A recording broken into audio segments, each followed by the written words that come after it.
saved by the gospel, received in faith. He's coming back for us, and this dude can't wait. The void he felt before has now been filled, since the grace of God through his only son's revealed. And now he's all up in the scriptures, growing in knowledge and in grace, deciphering the picture of God's love shown in the text. But something's holding him back. He feels he isn't at his best yet. Man, he just wants to make the Father proud. Others seem focused, is left out in the crowd, and his life seems to be lacking direction. Cold sweats keeping him up from all the tension.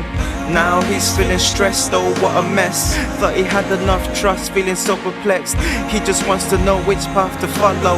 Hard to take steps towards an unknown tomorrow. The weight of life keeps coming in, even when you're saved.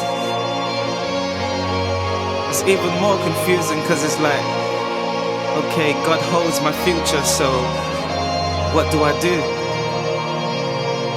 A beacon of patience, God has brought her through so much, so she's aware of his greatness. Though her life ain't the most rosy, asking she'll tell you the story, all for his glory. Fell so many times, yeah, he'd pick her up again. The flashing signs to show that he's sovereign, yet she can't fight the doubt that is lingering. She ain't getting any younger, so what's the fading prospects that her life could be bringing in? It's a hard world that we're living in, the current is strong, takes more than human will to stand against it. Oh man, now she's questioning her patience. Now she's feeling stressed, oh what a mess. Thought she had enough trust, she's so perplexed. She just wants to know which path to follow. It's hard to take steps towards a future that you don't know. We can have so much faith, so much hope in that salvation to come, but when it comes to our future, when it comes to tomorrow, we start doubting him. Man,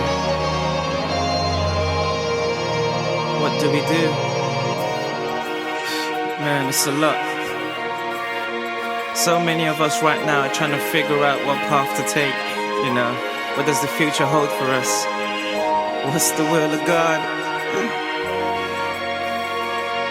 But I've come to the realization that we don't seem to trust God with our futures, even though he has promised us eternity. Now how does that work out?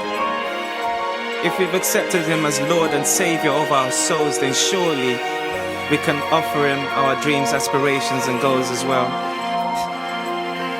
Yeah. Well, you see in Matthew 6 from about 19 to 34, right? Jesus talks about the attitude we should have towards living. It's kind of like the kingdom perspective, like Paul talks about in Colossians 3. The God we serve is a faithful God, faithful by nature. That is why we are taught not to be anxious about anything, but instead pray about everything, giving thanks for all he's done, and to cast our burdens unto him. Now if you believe and through faith know that the God we serve laid the foundations of the earth and put the stars in the sky, and he knows them by name, and is seated on the throne of heaven, and has indeed overcome this world, surely we don't need to worry. Man, God help our unbelief. All we gotta do is trust him, man. Because even if we are unfaithful, he is faithful, for he can't deny who he is. 2 Timothy 2:13, man. Soli Deo Gloria.